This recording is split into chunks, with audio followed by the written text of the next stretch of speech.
unplug them.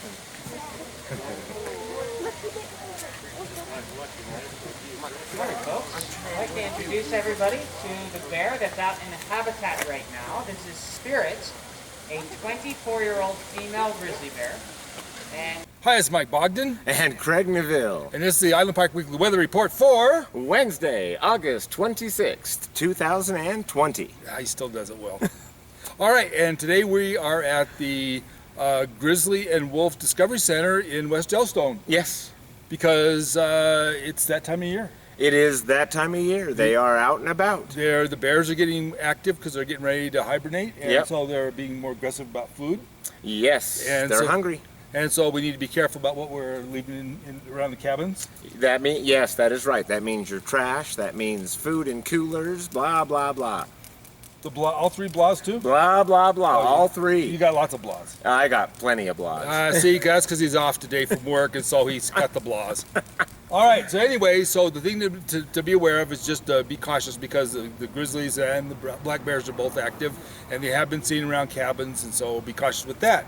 But with that, we're here at this Discovery Center because it's a really excellent place to observe some of the wildlife that you normally don't see out in the wild in Island Park or wherever. Or that you don't really want to see. Or you don't, at least not up close. Well, right, up close and personal. All right, and so, but let's talk about the weather.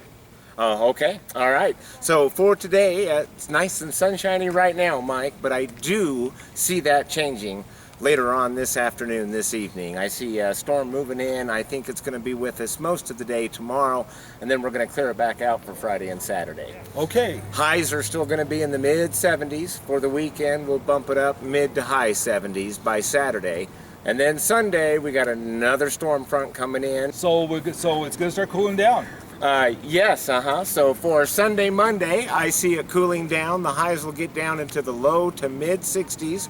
And I suggest that people bring their plants or cover them if you've got them outside by Saturday night, because Sunday, Monday, and maybe even Tuesday night, we're looking at below freezing temperatures overnight. Okay, so it's going to be a little frost on the pumpkin. There will be some frost on the windshields in the morning, yes. All right, and the thing to remember is that with that, fall's going to start kicking in. The leaves are going to start changing pretty soon. They're already starting. Aspen leaves are turning yellow. And we're going to start heading into fall.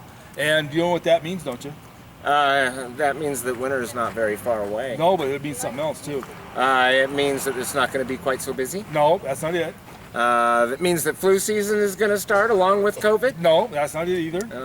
It's a good thing. You know what it is? What? Bow season starts this weekend. That's well, no wonder I didn't know that. It's time for bow season. This is like the best time of year. It is bow season. And with this cooler weather coming in, that means that it's going to start kicking the elk into the rut, which means that they're going to start bugling. And then I'm going to try to stick one with a sharp stick. All right, you got an empty freezer that you need to fill, is what you're saying. It's not empty, but it could be fuller. Oh, okay, all right. Not to be confused with a brush. Fuller brush. Yeah, okay, I was going to say. Stick with this, would you please? I'm sorry, Mike. All right, anyway, yeah, so the hunters are going to be out pretty soon, but the elk are going to get more active. It's going to be a pretty exciting time of year, and it's the most beautiful time of year, September in Island Park. It's my favorite time. There are some horseback rides that you can take from some businesses up here to go out and hear the elk bugle, aren't there? I don't know, maybe go over to Eagle Ridge Ranch and check.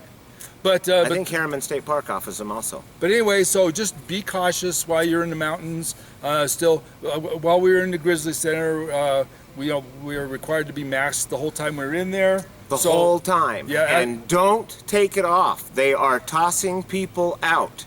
Well, they're asking them to leave. Because if they tossed them out, that would Are you saying that was a little bit stern? That was a little stern. Now, could lighten up, would you please, a little bit?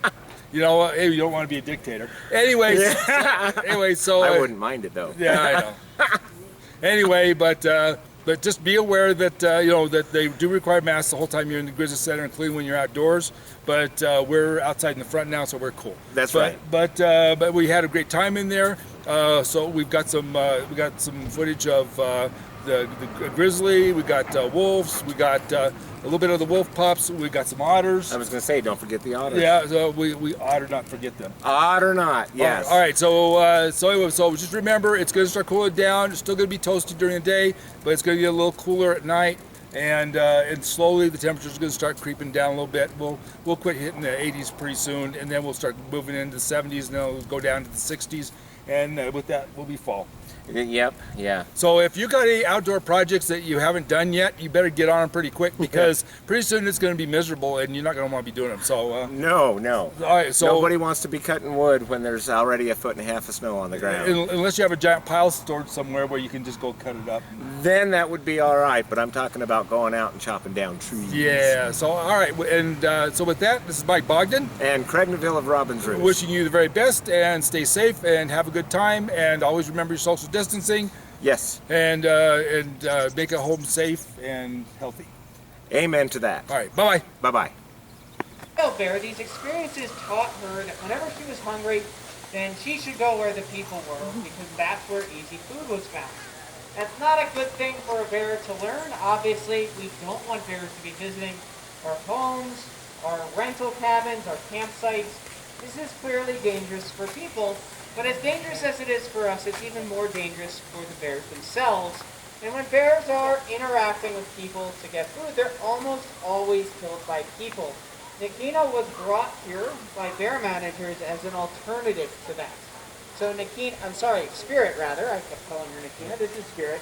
So Spirit was removed from the wild as a 6-year-old bear, and she has been here ever since. Again, she's now 24 years old.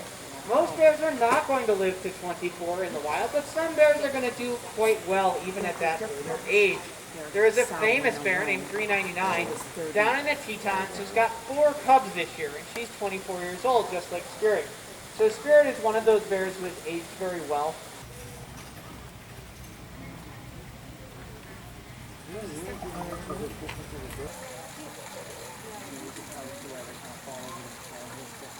Oh yeah.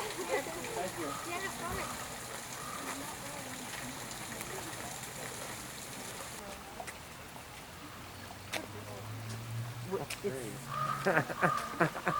No, we're done. We're done. As far as I know, we are done.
So this is the graveyard of forgotten coolers, the ones that were tested to see if they were bear-proof. Also the trash cans that were supposed to be bear-proof. Some of them you can see survived, many of them did not.